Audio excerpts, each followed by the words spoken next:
Hello everyone, my name is Raijin and this is my vlog for RTX Austin 2022. It's a bunch of quick bits from the con as well as just everything that it meant to me.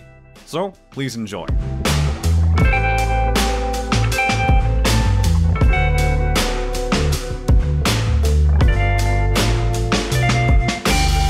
This room is so far down the hall that you need a separate door to get to my door, but holy sh**, this view is amazing.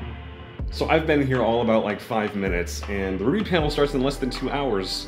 I haven't eaten since about 4 AM, but I don't think I can really fit that in. I need to still get the tickets, I need to get my badges, commemorative badges, this and that and this and that, and then probably just head right to the RWBY panel because I need it more than I need sustenance right now, which is a weird thing to say, but have we been starving for a little over a year? Yes, we have. So it's probably heading down to the lobby, meeting up with Vince, and probably just going right to the convention center from there. People are already lining up, so I need to get going.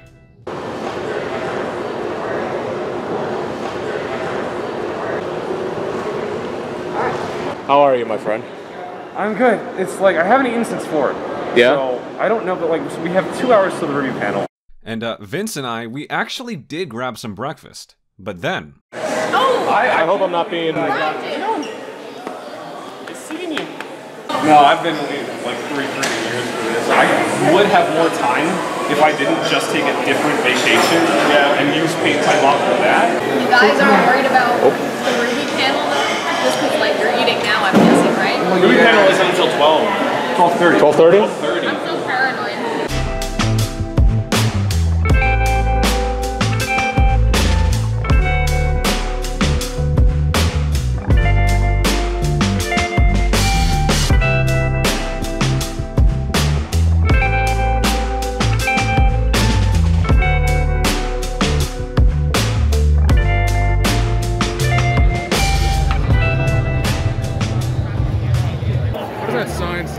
Bumblebee. Save the bees. Alan, that's for you.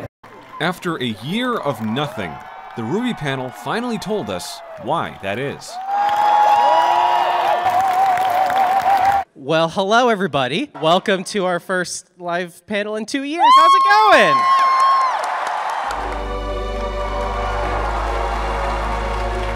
Thanks so much for your patience and support. Early 2023 is a little bit later than we had hoped, but there's some reasons for that.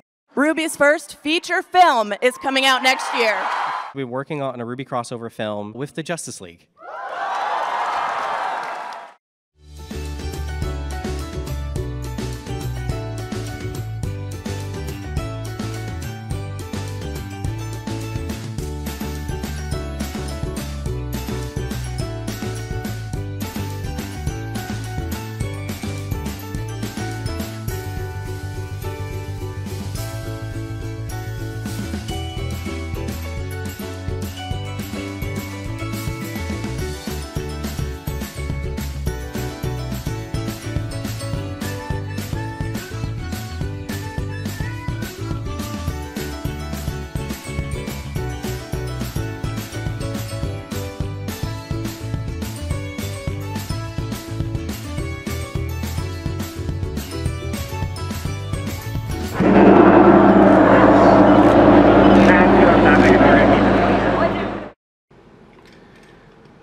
So, RTX 2022, it's only been like half a day of the event fully being on. I just woke up from a nap, but I'm trying to take every last little bit of this to be social because that's what we've all been deprived of for the last like 2 years. So, there may or may not be a werewolves game coming up very soon. Patrick has been murdered. Who do you all believe is the culprit? Make your cases, your accusations, your wild claims, your canceling. Then, for day 2 of the con, I actually had no plans scheduled other than a signing with Kara Eberly and Aaron Zach, and to play the demo for RWBY Arrowfell on the show floor. A WayForward developer was there to guide players along, and he let us film too. I made a video breaking down my experience playing this demo. If you're interested in hearing everything that I learned about Arrowfell before it releases later this year, please check that video out. There's a link in the description. I played Aerofell with both Klaxon and Murder of Birds, and the footage you're about to see is from when Murder of Birds was playing. Canonically, this game takes place in Volume 7. At this point, Team Ruby have just become licensed huntresses, and this is one of the first missions that General Ironwood sends them on.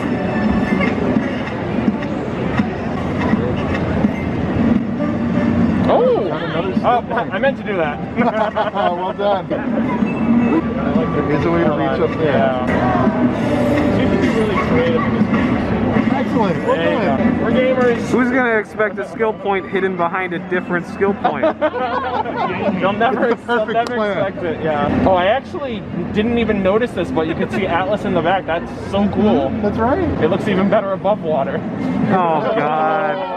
No. Too soon. On RTX Austin Day 3, I went to 3 panels. The Women in Animation panel, the Apex Legends voice acting panel, and the Writer's Block panel, which was for different writers across Rooster Teeth's various departments. First was the Women in Animation Career Snapshots panel. It was about 4 different people at various stages of their careers. And for every panel on Sunday, it was very apparent that the panelists were all learning from each other, especially for this Women in Animation panel. Like, while they all speak from experience, they all had various different levels of experience depending on how long they've been in the field, it's not like anybody's at the end of their journey. I know this as a creator, that if you're really putting everything that you have into something, you're always thinking about what else you could do. You're always thinking about whatever iterations that you can make. So it was very fulfilling to be at all these different panels. There's always something more that you can do. If you're really creating, you're always learning. So it was very good to see that from the people on this panel. One of my favorite parts of this panel was actually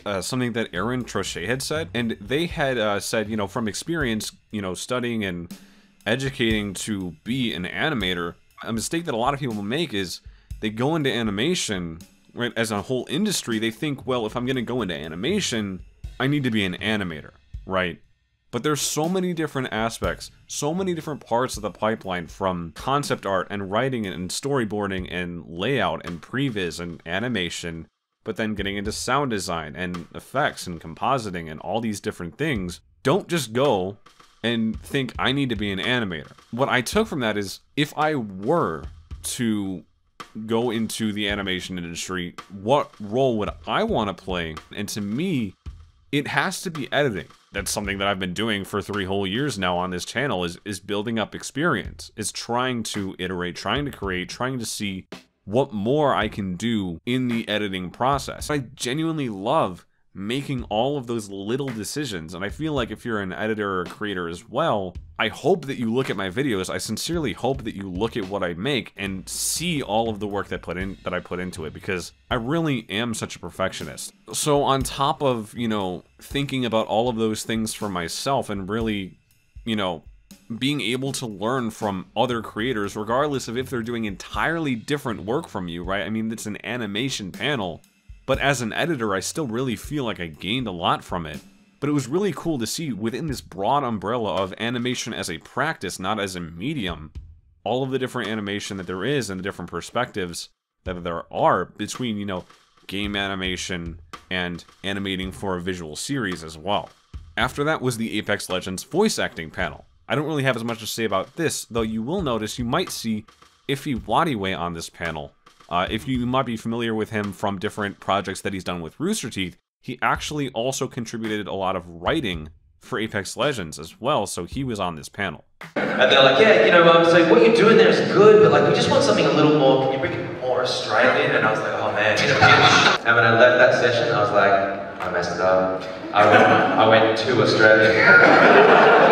My agent called me, he's like, hey Ben, it's Dean. And I'm like, hey Dean, what's up? He's like, you're gonna be a legend. And I said, thanks, because I won't get anything. He's like, no, you put that back legend,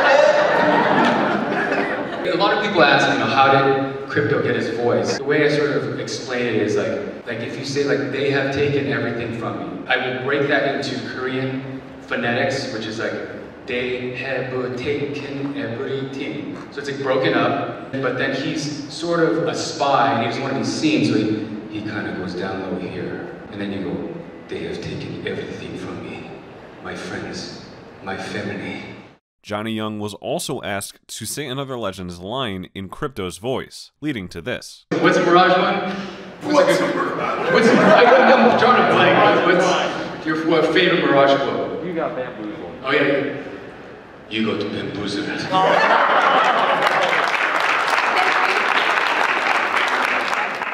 And finally was the Writer's Block panel. This was the panel for various writers from the various different Rooster Teeth properties, different departments, right? You have Eddie Rivas from animation, you have Elise Willems from Funhouse, you have Josh Flanagan and Chris Damaris from the live action side of Rooster Teeth. And I didn't take any pictures from this panel. It was at the end of the day, it was the very last panel of the convention. I'm not kidding. It was like, the convention was over after this panel was done. And this is where I had actually gotten the chance to meet Eddie Rivas. And it was on this panel where, I think it was Elise who said this. She said, no matter what you're writing or creating, you should always have something that's just for you. You should always be making something that you don't ever really intend to show anybody else, right? And so for her, it's writing different projects, different stories that you want to write. As an editor, I've definitely thought about being a dedicated editor for somebody else. I don't think I could ever give up my channel. I really identified with Elise that I'm creating and I'm editing first and foremost for me. I'm doing it to connect and to share and this sense of community, but so much of the editing process is me learning to be a better editor. I'm genuinely trying to self-teach, to improve with everything that I do. And hearing Elise say that, you know, you're going to be doing a lot for other people, but you should have a story to tell or have something that you're writing just for yourself, again, that just goes to show you that if you're a creator, and I genuinely loved the third day of RTX, Sunday of RTX, for seeing all these different perspectives from creators of, you know, from every different stage of whatever pipeline. Even though I'm not a voice actor, even though I'm not a writer, even though I'm not an animator, I can still get, I'm really thankful for being able to have a day where I learned so much and really, I think, gained such a much better understanding about creation and the industries than I ever had before. RTX had so much to offer me, and it's like 2 months since, and as much as it's weird, and I've definitely have moments where I've missed it, and as much as I want to go back and I'm looking forward, I literally have a countdown on my phone for how many days, hours, and minutes it is until the next RTX, which is July 7th to 9th of 2023.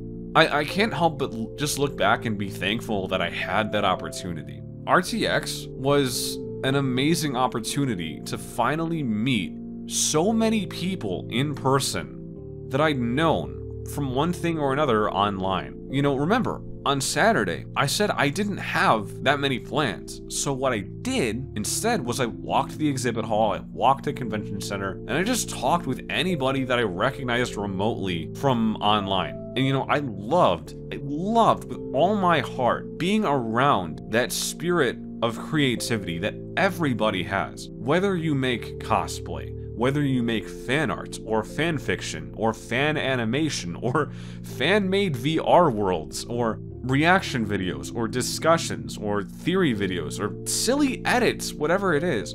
I don't care, right? I love meeting and being around other people who put themselves out there through their art. And all of those different things, all of it, in a sense, is art. Because for 3 years, otherwise known as the entire lifetime of my YouTube channel, for 3 whole years, I did not have a chance to do that. I went to RTX in 2018, before I was a creator. I went there with an IRL friend. We went for Saturday and Sunday. Didn't really spend too much time interacting or meeting people there. It was mostly just about the panels and, you know, walking the exhibit hall and buying stuff. Once I started my channel in 2019, I didn't go to RTX that year.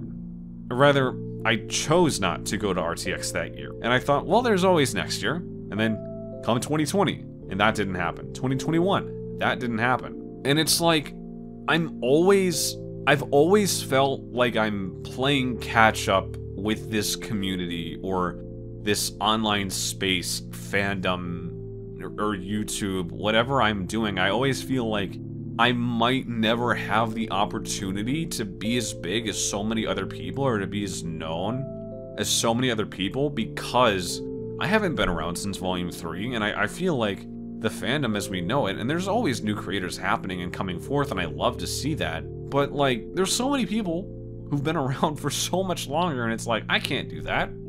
I'm not worthy of that, genuinely. I think that. I'm always playing catch up to the point where it's like, I go to RTX, and finally, all of these different behaviors and thought processes, that all just goes away. All it takes is going out for crepes in the morning, and suddenly, those barriers just don't exist anymore. And ultimately, that's what RTX meant to me. It didn't have anything to do with the panels, as much as I loved all of the panels that I went to. It was about the community. It was about getting to feel, finally, like I belong, because here's this environment that I didn't really feel like I was in, and all of the formalities just dropped away, like it didn't matter. You might notice that not too much of this video was vlogged from the convention. I definitely wanted it to be. I definitely spent at least an hour in front of my camera while I was there just talking. But when I got back and I was looking through it, all of it was just so incredibly emo that I'm like, I can't release this. I can't do it. This is not something I'm comfortable with sharing. But I have a couple clips to end this video on from Saturday night. So, enjoy.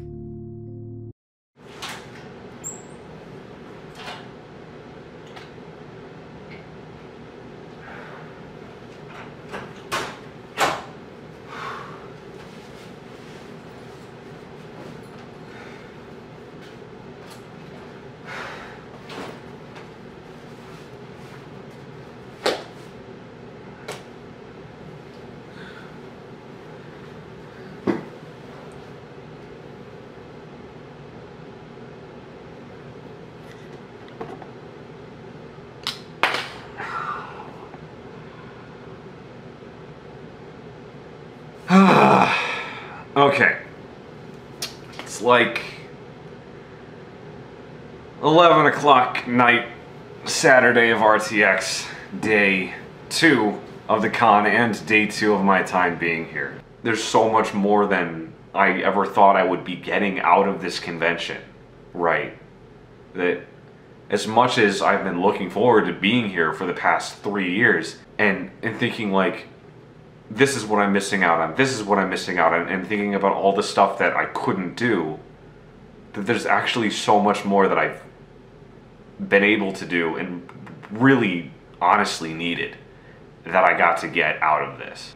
I feel like everybody who's here, we just needed RTX. I feel like there's so many people who, you know, whether or not it's been after 3 years of quarantine, but also kind of especially that this is something that we still get to have. We still get to do this. We still get to have nice things, right?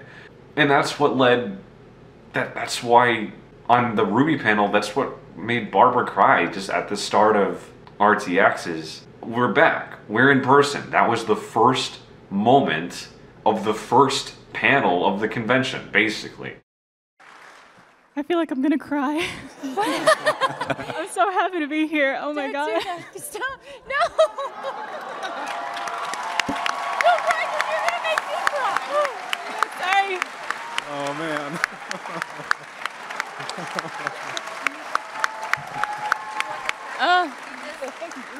Need it more than me.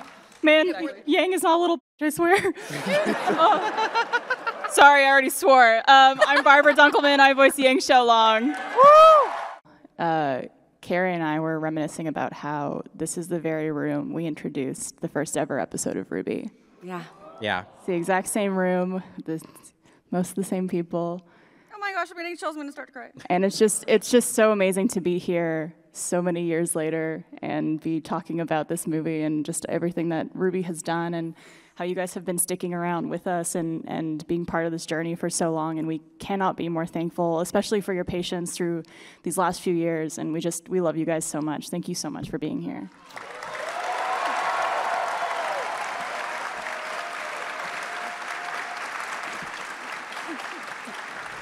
And I completely understood where Barbara was coming from. And for that to be nearly 10 years of Ruby at this point, we still get to share these experiences in the same place as if nothing changed. It's definitely a smaller RTX than it used to be, right? Just the mere fact that face masks are required for this, not even vaccines or proof of negative test, but just face masks alone are enough to like kind of lower the attendance a little bit. But you know, it's back.